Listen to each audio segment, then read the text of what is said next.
ಎಲ್ಲ ಹೇಳಿದ್ರಿ. ಗಿಲ್ಲಿಗೆ ಯಾವ್ದಾದ್ರು ಹುಡುಗಿಯ ಗೆಳೆತನ, ಫ್ರೆಂಡ್ಶಿಪ್, ಯಾವ್ದ ಫ್ರೆಂಡ್ ಸರ್ಕಲ್ ಅನ್ನೋದಕ್ಕಿಂತ ಲವ್ ಏನಾದ್ರು ಇದೆಯಾ ಸರ್? ನೋಡಿ, ನಾನು ಸುಮಾರು ಸಲ ಇಂಟರ್ವ್ಯೂ ಎಷ್ಟು ಜನ ಪ್ರಶ್ನೆ ಕೇಳ್ತಾರೆ. ನಾನು ಗಿಲ್ಲಿಗೆ ಕ್ಲಾಸ್ಮೇಟ್ ಅಲ್ಲ ಮೇಡಮ್, ಗೊತ್ತಿದ್ರು ನಾನು ಯಾವ್ದನ್ನ ಇದ್ದಿಲ್ಲ. ಯಾಕಂದ್ರೆ ಅದು ಒಂದು ಪರ್ಸನಲ್ ಮ್ಯಾಟ್ರ್, ಅರ್ಥ ಆಯ್ತಾ? ಈಗ ನನ್ನ ಹತ್ರ ಎಲ್ಲ ಡಿಸ್ಕಷನ್ ಮಾಡೋದು ಅದನ್ನೆಲ್ಲ ಮಾಡದೇ ಇರ್ತಾನೆ. ಮಾಡಿದ್ರು ನಾನು ಯಾವತ್ತೂ ಹೇಳೋದು, ಯಾಕಂತಂದ್ರೆ ಅದನ್ನ ಅವನ ಬಾಯಿನಿಂದಲೇ ಕೇಳಬೇಕು. ಈಗ ನನ್ನ ಪ್ರೀತಿ ವಿಶ್ವ ಅಥವಾ ನನ್ನ ಲವ್ ವಿಷಯನ ನಾನು ಕೇಳ್ಬೋದು, ಅಥವಾ ಬೇರೆಯವ್ರು ಯಾವತ್ತೂ ಹೇಳೋಕ್ಕಾಗೋದಿಲ್ಲ. ಹಂಗಾಗಿ ಅವ್ನ ಪರ್ಸನಲ್ ವಿಷಯನ ನಾನು ಎಲ್ಲೂ ಮಾತಾಡೋಲ್ಲ. ಅವನು ನಾನು ಸ್ಟ್ರಗಲ್ ಮಾಡಿದ್ದು ಹೆಂಗಿತ್ತು, ನಾವೆಲ್ಲ ತುತ್ತನಕ್ಕೂ ಕಷ್ಟಪಟ್ಟಿದ್ದು ಹೆಂಗಿತ್ತು, ಇದ್ರ ಬಗ್ಗೆ ಮಾತಾಡ್ತೀನಿ. ಅವ್ನ ಲವ್ ಬಗ್ಗೆ ಯಾವತ್ತು ಮಾತಾಡಲ್ಲ, ಅವ್ನ ಪರ್ಸನಲ್ ಲೈಫ್ ಬಗ್ಗೆ ಮಾತಾಡಲ್ಲ ನಾನು. ಓಕೆ, ನಿಮ್ಗೆ ಈಗ ಯಶಸ್ವಿನಿ ಗಿಲ್ಲಿ ಜೋಡಿ ಇಷ್ಟ ಆಗುತ್ತಾ, ಗಗನ ಗಿಲ್ಲಿನ ಅಥವಾ ಗಿಲ್ಲಿ ಕಾವ್ಯ? ಇದು ಮೂರು ಜನರಲ್ಲಿ ಯಾರ ಪೇರ್ ನಿಮ್ಗೆ ಇಷ್ಟ? ಈ ಪ್ರಶ್ನೆ ಟೋಟಲ್ ಕನ್ಫ್ಯೂಸ್ ಬೇಡ ನನಗೆ, ಯಾಕಂದ್ರೆ ಎಲ್ಲರೂ ಚೆನ್ನಾಗಿ ಕಾಣುತ್ತಾರೆ. ಯಾಕಂದ್ರೆ ಅದು ನಮಗೆ ಭರ್ಜರಿ ಬ್ಯಾಚುಲರ್ಸ್ ಐಶು ಇದ್ರು, ಆಯ್ತಾ? DKD ಬಂದಾಗ ಗಗನ ಇದ್ರು, ಈಗ ಕಾವ್ಯ ಇದ್ದಾರೆ. ಹೀಗಾಗಿ 3 ಜನನು ಚೆನ್ನಾಗಿ ಕಾಣಿಸ್ತಾರೆ. ಬಟ್ 3 ಜನ ಜೊತೆ ಒಂದು ಸಿನಿಮಾ ಮಾಡ್ಲಿ ಅಂತ ಆಸೆ ನನಗೆ. ಗಿಲ್ಲಿ ಕಾವ್ಯರೇ ಜಾಸ್ತಿ ಇಷ್ಟ ಆಗ್ತಿರೋದು ಜನಕ್ಕೆ. ಅವರಪ್ಪ ಮೊನ್ನೆ ಬಿಗ್ ಬಾಸ್ ಬಂದಾಗ ಬ್ರೇಸ್ಲೆಟ್ ಹಾಕ್ದಾಗಂತೂ ನಮ್ ಕಡೆ ಎಲ್ಲ ಬ್ರೇಸ್ಲೆಟ್ ಹಾಕೋದು ಎಂಗೇಜ್ಮೆಂಟ್ ದಿನ ಸರ್. ಸೊ ಹಂಗಾದ್ರೆ ಕಾವ್ಯ ತಂದೆ ಹಾಕಿದ್ದು ಅಲ್ಲಿಗೆ ಎಂಗೇಜ್ಮೆಂಟ್ ಡೇ ಅನ್ನೋ ಲೆಕ್ಕಕ್ಕೆ ಮಾತಾಡಿದಾರೆ ಗಿಲ್ಲಿ. ಸೊ ನೀವೇನಾದ್ರೂ ಆ ಎಪಿಸೋಡ್ ನ ನೋಡಿದ್ರಾ? ಹೇಗೆ ಅನ್ಸುತ್ತೆ ಸರ್? ಇಲ್ಲ ಮೇಡಮ್, ಅವರೇನೋ ಸುಮ್ಮನೆ ಹಾಕಿರ್ತಾರೆ ಅಷ್ಟೇ, ಅದ್ರದ್ದು ಯಾವ್ದು ಫೀಲಿಂಗ್ಸ್ ಇಲ್ಲ. ಆಮೇಲೆ ಗಿಲ್ಲಿ ಯಾವ್ದ್ರ ಬಗ್ಗೆನೂ ಯಾವ ಹುಡುಗಿರ ಬಗ್ಗೆನೂ ತಲೆ ಕೆಡಿಸ್ಕೊಳ್ಳೋಂಥ ವ್ಯಕ್ತಿ ಅಲ್ಲ ಅವನು. ಯಾಕಂದ್ರೆ ನಾನು ಸುಮಾರು ನೋಡಿದ್ದೀನಿ. ಆ ಥರ ಇತ್ತು ಅಂತ ಹೇಳಿದ್ರೆ ಅವ್ನು ಯಾವತ್ತು ಅಂತಾರೆ ಬೇರೆ ಹುಡುಗ ಹೋಗ್ಬಿಡ್ತಾರೆ. ಇಲ್ಲ, ಅವನಿಗೇನು ಆಟ ಆಡಬೇಕು, ಆಟ ಆಡ್ತಾನೆ. ಎಂಟರ್ಟೈನ್ಮೆಂಟ್ ಕೊಡಬೇಕು.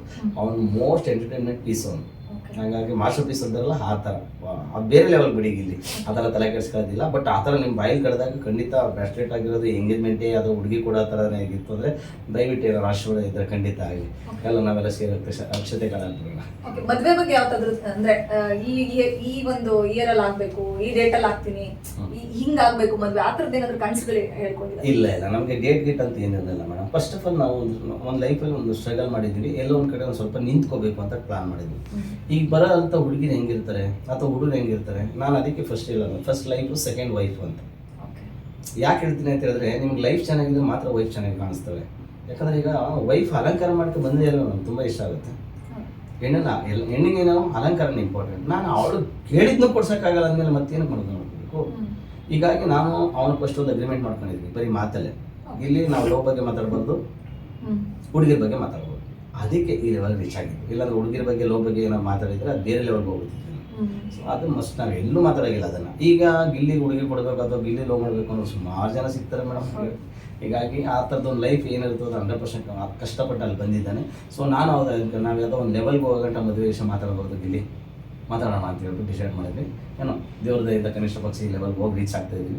ಎಲ್ಲರೂ ಮದುವೆ ಆಗಬೇಕು ಅಂತ ಆಸೆ ಇರುತ್ತೆ. ಖಂಡಿತ ನಮ್ಮನ್ನು ಅರ್ಥ ಮಾಡ್ಕೊಳ್ಳೋ ಹುಡುಗಿ ಸಿಗ್ಲೇಬೇಕು. ಆಮೇಲೆ ಎಲ್ಲಕ್ಕಿಂತ ಹೆಚ್ಚಾಗಿ ಏನಾಗುತ್ತೆ ಅಂದರೆ, ಹುಡುಗಿ ಸಿಗ್ತಾಳೆ ಅನ್ನೋದಕ್ಕಿಂತ ಹೆಚ್ಚಾಗಿ ಅವಳು ನಾನು ಬೆನ್ನಿಂದ ನಾನು ನಿಂತ್ಕೋತೀನಿ, ನೀನು ಏನು ಮಾಡ್ತೀವಿ ಮಾಡೋಣ, ಹುಡುಗಿ ಸಿಗ್ಬೇಕು.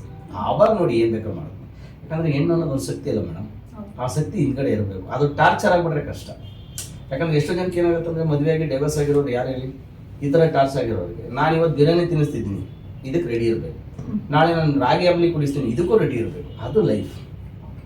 ನನಗೆ ನೀನು ಅದನ್ನು ಡೈಲಿ ಬಿರಿಯಾನಿ ಬೇಕು ಅನ್ನೋದು ಬೇಡ.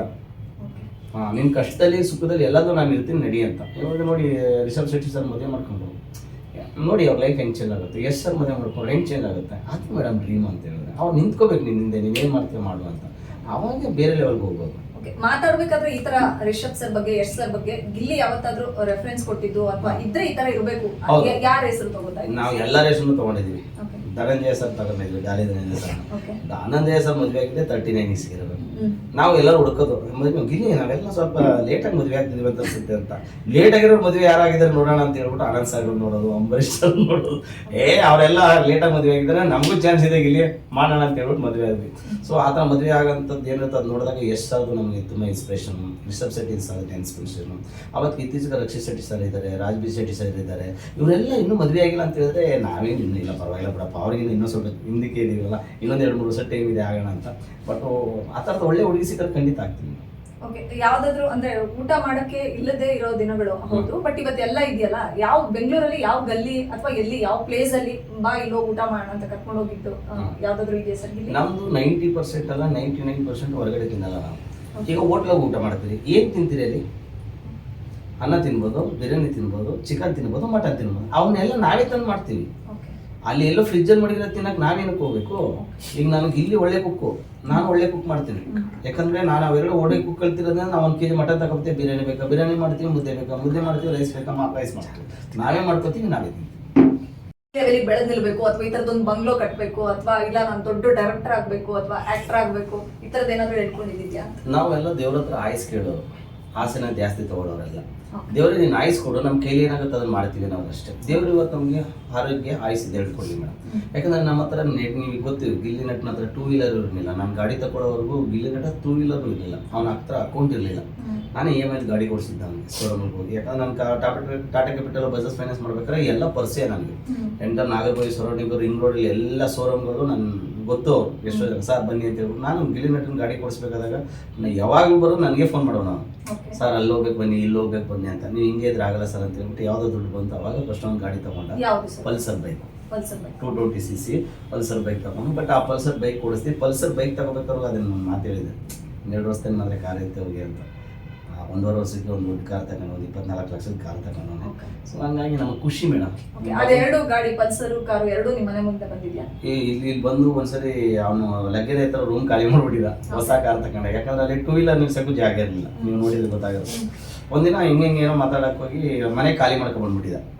ಖಾಲಿ ಮಾಡ್ಬಿಟ್ಟು ಸರ್ ಈ ಥರ ಆಗ್ಬಿಟ್ಟೈತೆ, ನಾನು ಎಲ್ಲಿಗೆ ಹೋಗೋದು ಏನು ಕತೆ, ಊರಿಗೆ ಹೋಗೋಣ ಅಂತ ಅನ್ಕೊಂಡಿದ್ದೀನಿ ಅಂತ ಹೇಳ್ಬಿಟ್ಟು ಮಾತಾಡೋದು. ಅವ್ನು ನನ್ನ ರೂಮ್ಗೆ ಬರೋದು ಎಲ್ಲೂ ಹೋಗಲ್ಲ ಅಂತ ಗೊತ್ತಿತ್ತು ನನಗೆ. ಸರಿ ಏನು ಮಾಡ್ಬಿಟ್ಟು ನಾನು ಹೊರಗಡೆ ಇದ್ದೆ. ಆಗ ನಮ್ಮ ಅಪ್ಪ ಅವರು ಆಕ್ಸಿಡೆಂಟ್ ಆಗಿ ಇಲ್ಲೇ ಇದ್ರು. ಬಂದು ಸಾಮಾನೆಲ್ಲ ತಗೊಂಡು ಮೇಲ್ಗಡೆ ಇಟ್ಬಿಟ್ಟಿದ್ದಾರೆ. ನಾವೆಲ್ಲ ಅಗ್ರಿಮೆಂಟ್ ಕೊಟ್ಟಿರೋದು, ಅಗ್ರಿಮೆಂಟ್ ಮಾಡೋದು ಬರೀ ಇಬ್ಬರು ಇರ್ತೀವಿ ಅಂತ. 8 ಜನ ಈ ರೂಮಲ್ಲಿ ಇದ್ರೆ ಹೆಂಗಿರುತ್ತೆ? ಗಲಾಟೆ ಏನೂ ಆಗಲಿಲ್ಲ. ಓನರ್ ಪಾಪ ತುಂಬ ಒಳ್ಳೆಯವರು, ಪಾಪ ಅಡ್ಜಸ್ಟ್ ಮಾಡ್ಕೊಂಡು. ಬಟ್ ಗಿಲ್ಲಿ ನಟ ಅವತ್ತೊಂದಿನ ಎಲ್ಲ ಸಾಮಾನು ಇಟ್ಬಿಟ್ಟಿದ್ರೆ ನಮ್ಮ ಅಪ್ಪ ಅವ್ರು ಸೈಡ್ ಮಲಗಿದ್ದಾರೆ, ಬಂದು ಎಲ್ಲರೂ ಮಲಗಿದ್ರು, ಸ್ಪೇಸ್ ಇರಲಿಲ್ಲ. ಗಿಲ್ಲಿ ನಟ ಸರಳ ಅಂತ ಹೇಳಿ ವ್ಯಕ್ತಿ, ಇವತ್ತೆಲ್ಲ ಬನ್ನಿ ನಾಲ್ಕು ಮಾತಾಡ್ತಾರೆ ಬಾಡ್ತಾರ ಅಂತ. ಅವ್ನಿಗೇನಿಲ್ಲ ಮೇಡಮ್. ಸರ್ ನಾವು ಬೇರೆ ಯಾವ್ದಾದ್ರು ಚಾಪೆ ಇದೆ ಹಳೇದು ಅಂತಂದ, ಸೀರೆ ಒಂದು ಚಾಪೆ ಕೊಟ್ವಿ, ಒಂದು ದಿನ ತಗೊಂಡ ರಗ್ ತಗೊಂಡ ಸೀರೆ ಹೋಗೋ ಅದೇ. ಅದು ನನಗೆ ನಾನು ಒಂದು ವೀಡಿಯೋ ಮಾಡಿದ್ದು ಏನಕ್ಕಪ್ಪ ಅಂತ ಹೇಳಿದ್ರೆ, ಎಷ್ಟೋ ಜನ ಈ ಗಿಲ್ಲಿ ನಟಿ ಲೆವೆಲ್ ರೀಚ್ ಆಗ್ತಾನೆ ಅಂತ ನನಗೆ ಗೊತ್ತಿತ್ತು, ಮೊದಲೇ ಗೊತ್ತು. ಯಾಕಂದರೆ ಒಂದೊಂದು ಇಮ್ಯಾಜಿನೇಷನ್ ಜೊತೆ ಅವ್ರ ಕೆಪಾಸಿಟಿ ಗೊತ್ತಾದಾಗ ಸ್ನೇಹಿತರ ಬಗ್ಗೆ ಗೊತ್ತಾಗ್ಬಿಡುತ್ತೆ ಟ್ಯಾಲೆಂಟ್. ಅದಕ್ಕೆ ಆ ಥರದ್ದೆಲ್ಲ ವೀಡಿಯೋಸ್ಗಳನ್ನ ನಾನು ಇವತ್ತು ಸುಮಾರು ವೀಡಿಯೋಸ್ಗಳಿದೆ. ಅದು ಮುಂದೊಂದು ದಿನ 100% ಅದನ್ನೆಲ್ಲ ತೋರಿಸ್ತೀನಿ. ಸಾಮಾನ್ಯವಾಗಿ ನಡ್ಕೊಂಡು ಬಂದಿದ್ದಲ್ಲ, ಗಿಲ್ಲಿ ನಟ ಬಂದಿರೋ ಹಾದಿ ಸಾಮಾನ್ಯದ್ದಲ್ಲ, ಅದು ಕಲ್ಲು ಮುಳ್ಳಿನ ಹಾದಿ. ಅಷ್ಟು ಸ್ಟ್ರಗಲ್ ಮಾಡಿ ಬಂದಿದ್ದೀವಿ ಈಗ ನಾವು. ಅದನ್ನ ಇವಾಗೇನೋ ಅದನ್ನೆಲ್ಲ ಕೊಟ್ಟರೆ ಮೀಡಿಯಾದಲ್ಲಿ ಅಟ್ಲೀಸ್ಟ್ ಏನಪ್ಪ ಸಿಂಪತಿ ಕಾರ್ಡ್ ಯೂಸ್ ಮಾಡ್ಕೊತಾರೆ ಇವರು ಅಂತಂಗೆ ಆಗ್ಬಿಡುತ್ತೆ. ಅವನ ಹತ್ರ ವೀಡಿಯೋಗಳಿಲ್ಲ ಅಂದ್ರೂ ಪರವಾಗಿಲ್ಲ, ನನ್ನ ಹತ್ರ ಬೇಜನ್ಸ್ ವೀಡಿಯೋಸ್ಗಳಿದೆ. ನಾವು ಹೆಂಗಿದ್ವಿ, ಯಾಕಂದ್ರೆ ಇವಾಗ ನೀವು ಒಂದು ಫೋಟೋ ಹೊಡೆದ್ರು ಅದ್ರಲ್ಲಿ ಹೋಗಿ ಏನು ಇದ್ರಲ್ಲಿ ಹೋಗಿ ನೋಡಿದ್ರೆ ನಿಮಗೆಲ್ಲ ಡೇಟ್ ಟು ಡೇಟ್ ಗೊತ್ತಾಗುತ್ತೆ. ಇವಾಗ ಅದು ಗೊತ್ತಾಗಲ್ಲ. 5 ವರ್ಷ 6 ವರ್ಷದ ಫೋಟೋಗಳನ್ನ ನಾನು ಅವ್ನ ಜೊತೆ ಫಸ್ಟ್ ಜರ್ನಿ ಮಾಡಿದ್ರೆ ಅಲ್ಲೆಲ್ಲ ಇಟ್ಟಿದ್ದೀನಿ ನಾನು. ಯಾಕೆ ಇಟ್ಟಿದ್ದೀನಿ ಅಂತ ಹೇಳಿದ್ರೆ, ಇವತ್ತೆಲ್ಲ ಒಂದಿನ ವೀಕೆಂಡ್ ವಿತ್ ರಮೇಶ್ ಅವ್ನು ಕೂತ್ಕತ್ತಾರೆ ಅಂತ ಹೇಳಿದ್ರೆ ಅಲ್ಲೇ ಪ್ರೆಸೆಂಟೇಷನ್ ಮಾಡ್ಬೇಕದ ನಾನು. ಗಿಲ್ಲಿ ನಟ ಹಿಂಗಿದ್ದ ಸರ್, ಹಿಂಗಿದ್ದ ನೋಡಿ ಅಂತ.